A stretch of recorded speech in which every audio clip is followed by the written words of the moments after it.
One. Hello, I'm Mario Toneguzzi, managing editor of Canada's Podcasts. Joining me today on Calgary's podcast is Tomas Romero, who is co-founder of Romero Distilling Company in Calgary. Thanks for joining us today, Thomas. My pleasure. Thanks for having me. All right, let's talk about Romero. Tell me what you guys do, and we'll go from there. We make rum, uh, and lots of it. From what I understand, we're the largest rum distillery in Canada, making rum Really? from scratch. Wow. And when did Romero start? We incorporated in 2018, started production in 2019. Okay, and can you give me a sense of how much rum you make in a year? Well, I guess in terms of barrels,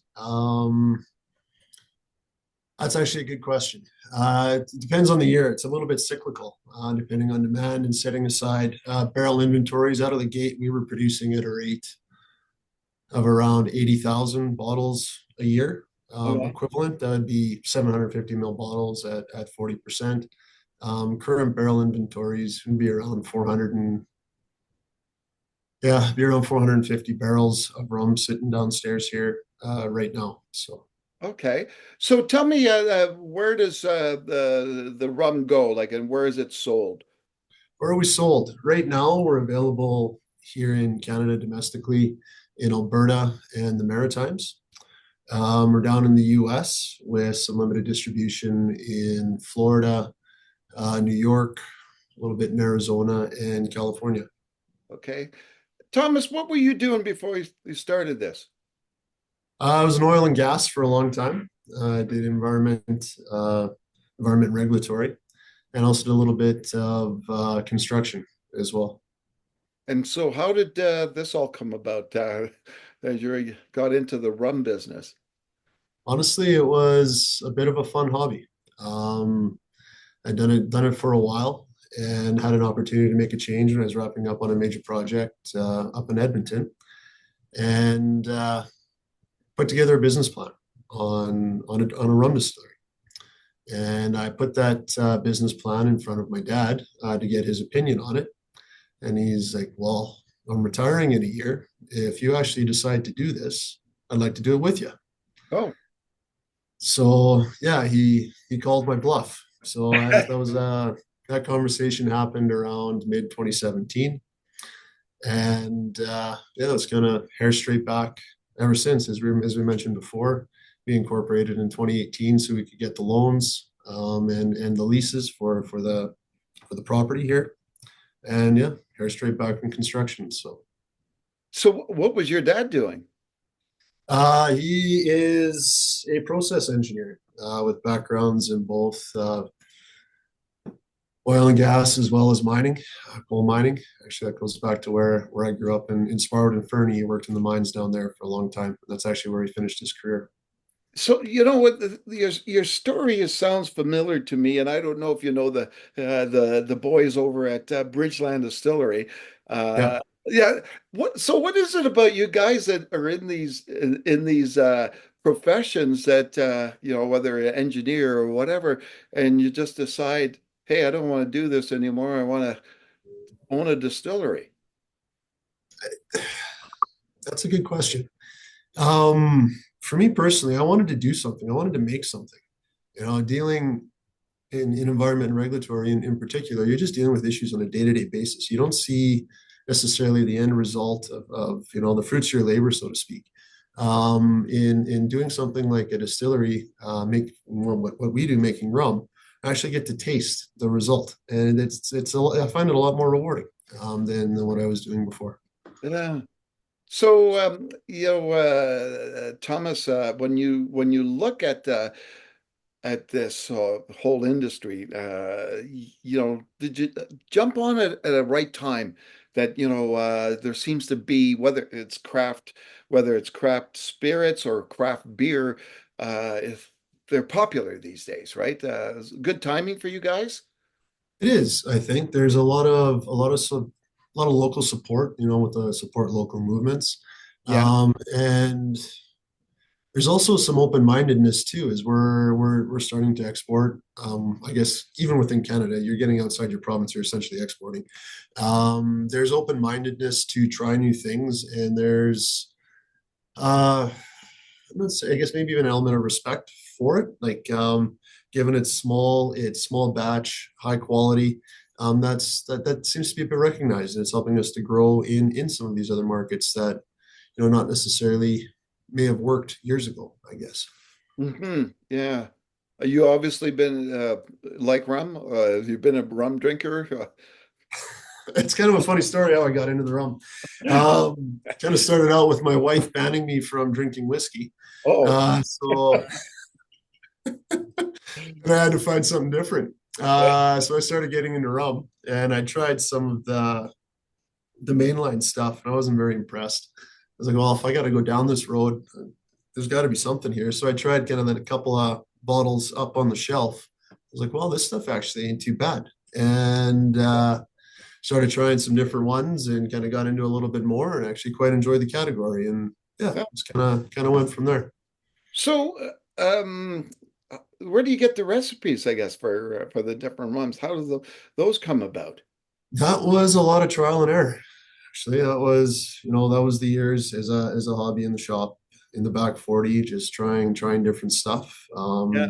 Put something together, think you might like it, take it out, try it with the boys in the dressing room or out after ball or Yeah. and then finally when you start getting people asking, hey, do you got any of that stuff with you? You might have hit a recipe Ah, that's not too bad. You're not just trying to force free booze on people and they're asking you for something. It's you yeah. kind of cross that threshold. Okay, super then. So, I know, and I must confess, I've been in your fine establishment a few times, and what I find interesting is the history there. And on the walls, there's those big panels telling the history going back about alcohol in the province of Alberta. Can you tell us a little bit of that story and the history there of what's up there inside your establishment and why it's there? Totally. So the history of rum running in Alberta. There's a lot of people aren't aware. A lot of rum was run through the southern portion of the province, primarily through the Crow's Nest Pass. Yeah. The two main players that were involved were Emilio Picariello and Florence Lissandro, or Filomena Lissandro. She went by Florence, I guess. Yeah, so how it all came about. 1916, alcohol became illegal in Alberta.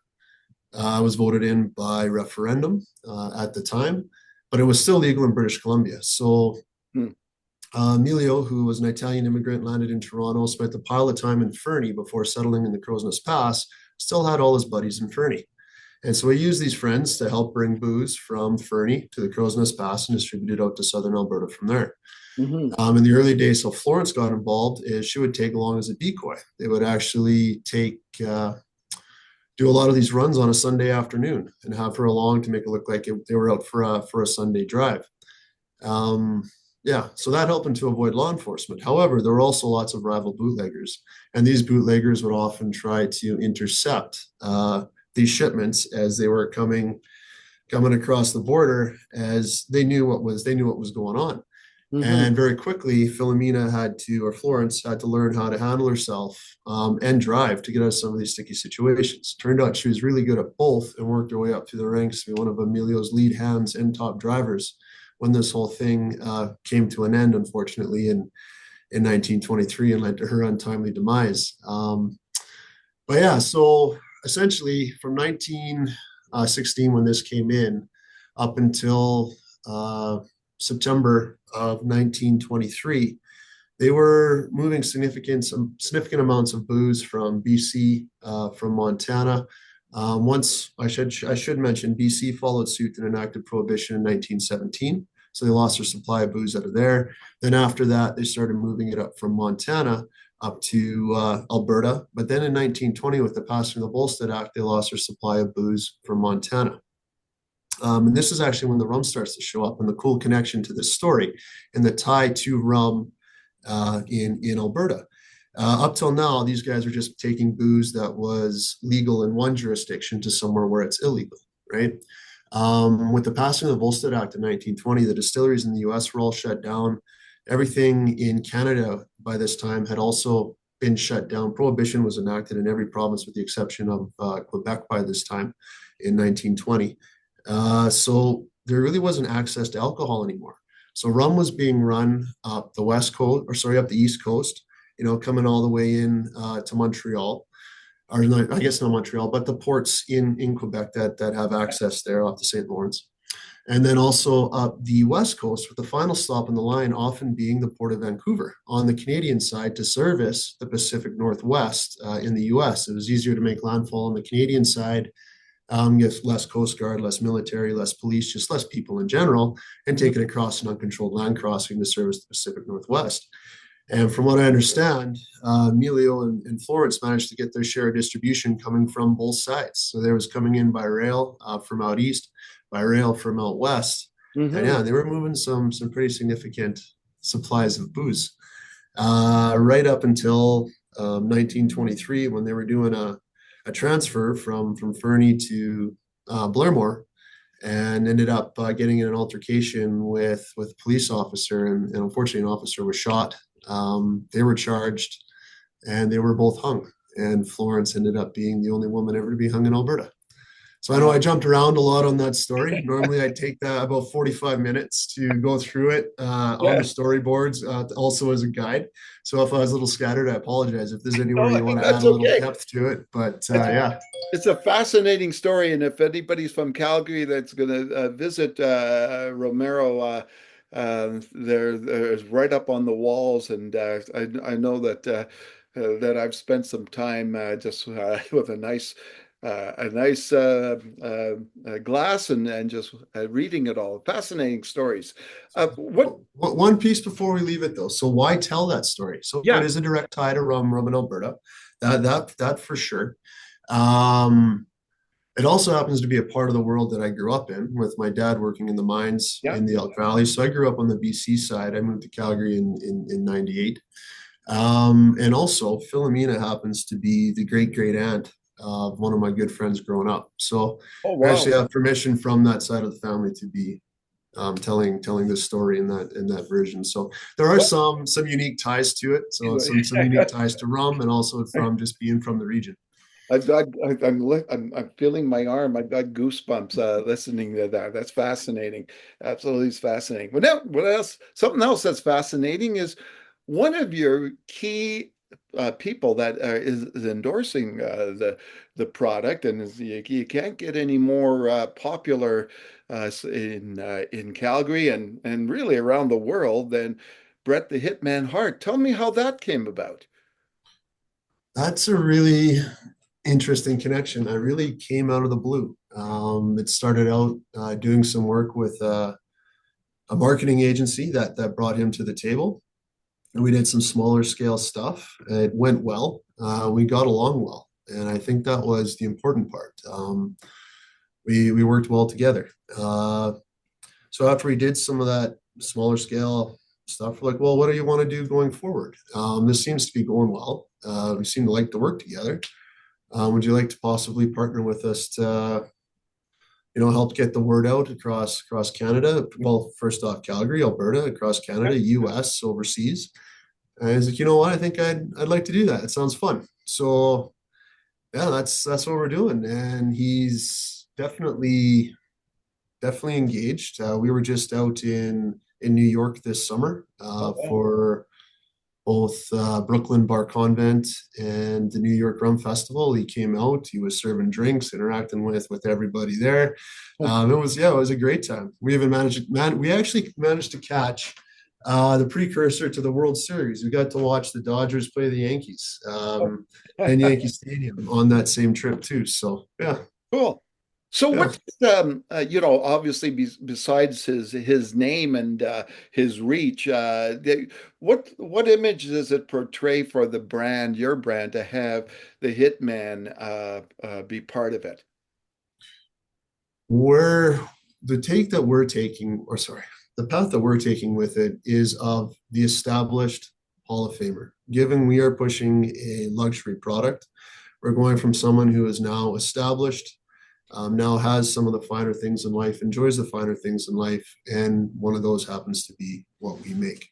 Mhm. Definitely not shy to tie back to some of the wrestling roots and kind of that connection that makes people kind of my age and up go back to their childhood a little bit, Yeah. back to, definitely not afraid to try and tie into that at all. But really, his image all the way through was of excellence. Even some of the in the cheesy Yeah. wrestling lines, the excellence of execution. The Yeah. best there is, the best there was, the best there ever will be. All that sort of stuff. Yeah. Yeah. Perfect. I'm trying to remember. Is there any of the brands that you guys put out anything that with his name on it or something that signifies he's associated? We don't have anything directly linked. We're more tying stuff to it. We do. Well, I guess sort of this pink can here. Oh yes, that's right. See that this is our Hitman edition Cuba Libre. So it's got some brand elements on there. Um, Yeah. yeah, and we got a Christmas gift box as well that we do along with them. I actually just cleaned my office today before this meeting, so it didn't look too bad. I had one right beside me. I could have shown you, but That's oh okay. well. Yeah. So, take me back and remind me there was the first time I came into your place was for an event, and it was the Guinness record thing. So remind Yes. me again what was happening there and the outcome. So we set the Guinness World Record for the world's largest Cuba Libre. So rum, coke, and lime juice, all mixed up in a glass.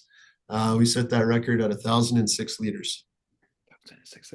And I Yeah, remember that, and Brett was there for that one, but holy smoke, that was that's a lot of rum. that is. And so an interesting piece with that, when you do a record with Guinness, Yeah. um, when it's a consumable, it can't be wasted. You actually have to have a plan to consume that product. Oh, okay. So for our plan, we held a big wrestling event in the back where Brett's son Dallas launched his promotion, Dungeon Wrestling. Yeah, yeah, yeah, And yeah. so we had the big crowd back there. We took that Cuba Libre, we put it into kegs, and then we Mm. drank it at that event from the kegs. So it was a great time. Yeah, great. So, Thomas, when you look back on starting this business and getting it rolling, what was the biggest challenge for you in starting the business? Ooh, they're tough. There's several. It's tough to rank one. Um, Honestly, some of the regulatory hurdles, uh, Mm. particularly at the municipal level, have been extremely challenging.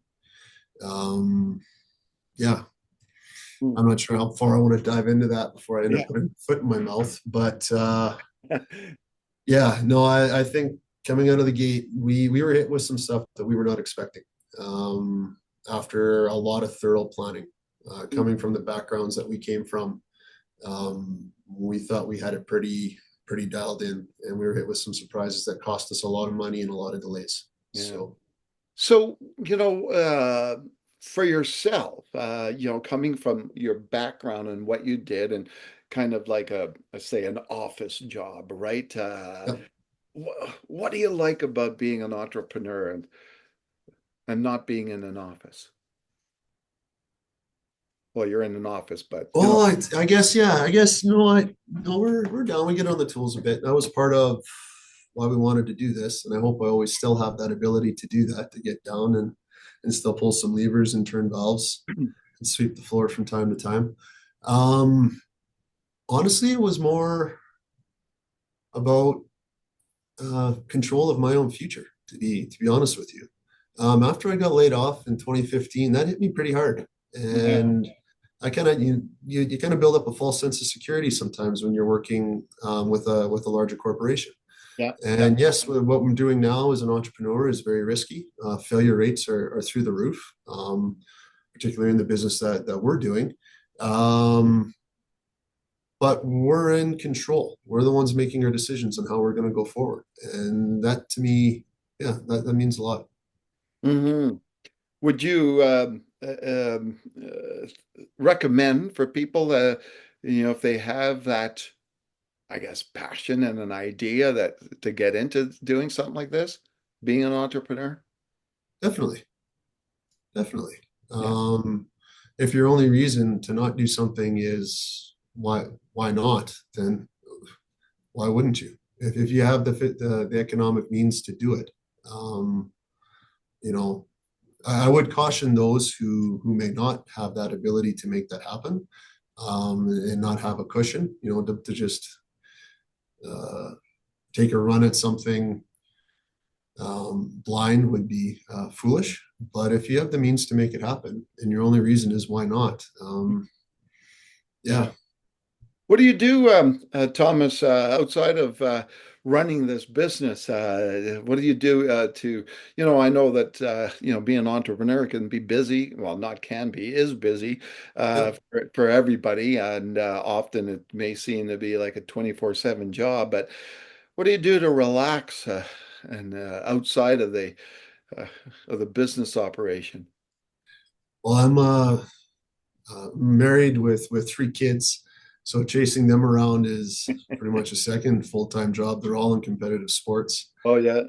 Yeah, my oldest does rodeo, and my Oh, wow. middle son is competitive in Muay Thai and traveling all over, literally all over the world. And our youngest just got into competitive gymnastics, which is no shortage on time either. Yeah. But outside of that, when I get a chance, I like to play a little bit of hockey. And I actually also started training, doing the Muay Thai with my son. Wow. Since I'm driving him out all over the place, might as well get in there and do it too. Okay. When's one of your children going to start imbibing in the rum? I don't know. Yeah, I shouldn't say too much, but yeah, when they're 18. Yeah. But so, excuse me for asking, but Romero, what nationality is that? My dad's from Spain. Oh, he's from Spain. Ah, okay. Yeah. It's So the Oloroso sherry casks that we mature, both our amber and our cask strength rums in, are from a region about an hour north of where my dad's from. And we still have family down there, and they're out scouting stuff out for us before we order in new casks. And yeah, it's really, pretty oh, cool. excellent. Yeah. Yeah. I guess it makes a difference, eh? The cask. Oh, totally. Yeah. 100% it does. You can turn really good stuff into something really bad, by putting it in a bad barrel. Yeah, yeah, exactly. Right. But people from Spain aren't. It's not rum's not a staple there, is it? Like, No, it wouldn't be as much. No, no. no. Yeah, yeah. Where do you find your customer? Who would you, I guess, define from a demographic point of view, like who your customer is? Like young, old, male, female?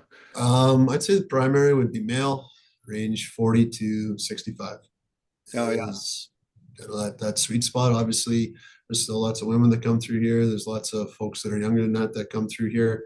Um, but I would say that primary demographic, that's what we see. yeah. Do you find that there's more people, um, especially in the younger people, liking um, say craft spirits these days? Yes, not even necessarily craft. I'd say a trend towards Yeah. premiumization. I find a lot of the younger folks aren't drinking as much, but they do enjoy to try something unique and different and spend a little bit more when they do. Yeah, yeah, for sure. All right. And last question I have for you, Thomas, where do you see the company going in the next few years? Well, we'd like to continue to expand our footprint here in Canada and solidify our operations in the states that we're currently operating in now. We've done a little bit of exploration in Europe. Actually sold. We had one bulk sale over there that was part of an advent calendar, 24 days of rum, which is Oh, wow. available across all of Europe right now. So we'll see what uptake is on that. And we were just at a trade show there where we saw a lot of interest. So turning interest in actual hard sales though is a very long, slow process. So Yeah. we likely won't be touching that for a couple of years, but yeah, we'll see how it goes. All right, wonderful. Well, thanks so much, Thomas, for joining us today. Oh, it's my pleasure. Thanks for having me again. All right, that was Tomas Romero, who is co-founder of Romero's Distilling Company. Sorry about that. I'm Mario Toneguzzi, managing editor of Canada's podcast. Thanks for joining us today.